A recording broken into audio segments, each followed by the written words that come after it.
Davom etamiz. Joriy yilning 21-26 sentyabr kunlari Koreya Respublikasining Kangwon provinsiyasida 3-marotaba xalqaro ilmiy jangovar tayyorgarlik musobaqasi bo'lib o'tdi. Mazkur bellashuvlarda O'zbekiston Respublikasi Mudofaa vazirligi jamoasi ishtirok etib, yuqori natijalarni qo'lga kiritdi. O'zbekiston buyuk, O'zbekiston jonim. Vaziyatni kuzatamiz.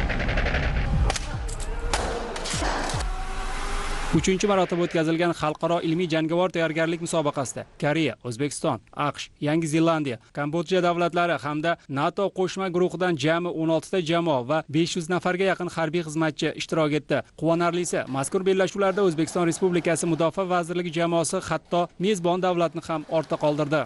Mudofaa operatsiyasini boshlaymiz. Musobaqa shartlariga ko'ra ishtirokchilar turli jangovar simulyatsiyalar hamda ilmiylashtirilgan mashg'ulot dasturlaridan foydalangan holda tog' oldi, o'rmon va shahar sharoitida 12 bosqichdagi shartli janglarni olib bordi.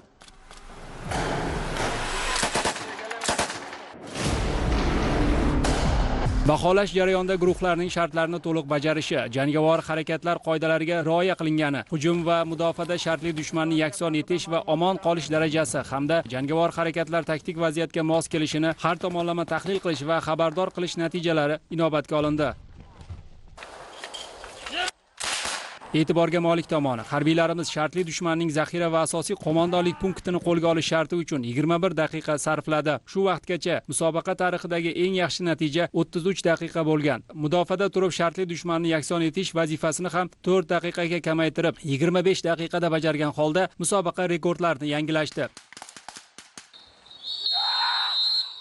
Shuningdek, shartli dushmanni yakson etish shartida 3-darajali serjant Bekzod Nodirov eng yuqori natijani qayd etib, musobaqaning eng yaxshi o'qchi nominatsiyasi g'olibi bo'ldi.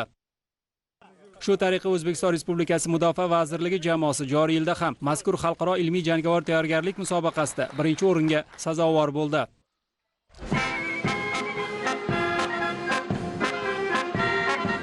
27-sentyabr kuni Koreyadan zafar quchib qaytgan harbiylarimiz Toshkent xalqaro aeroportida tantanali ravishda kutib olindi.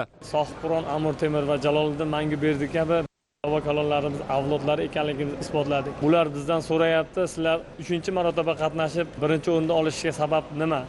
Bizda O'zbekiston Respublikasi prezidenti, Qurolli Kuchlar oliy bosh qo'mondoni bizga sharoitlar yaratib berilayotganidan va qolaversa o'quv poligonlarimizda inshootlar va yetarli darajada jangovar tayyorgarlik salohiyatini oshirish maqsadida qurilayotgan va olib borilayotgan ishlarni negizidir deb bilaman. Ilmiy jangovar tayyorgarlik musobaqasida 32 ta nishonni yo'q qilib rekord o'rnatdim. Bu bizga hech qanday qiyinchilik tug'dirmadi. Tayyorgarlik zo'r bo'ldi. Bizga prezidentimiz tomonidan, qo'mondonimiz tomonidan sharoitlar yaratilgan. Vatanimiz bayrog'ini yuksaklarga ko'tarib, doim faxrli 1-o'rinlar bilan kelishga va'da beramiz. Eslatib o'tamiz, so'nggi 2 yilda o'tkazilgan mazkur musobaqalarda O'zbekistonlik harbiylar jamoasi peshqadamlikni qo'ldan boy bermayapti. Kelgusida ulardan mana shunday yorqin g'alabalarni yana kutib qolamiz.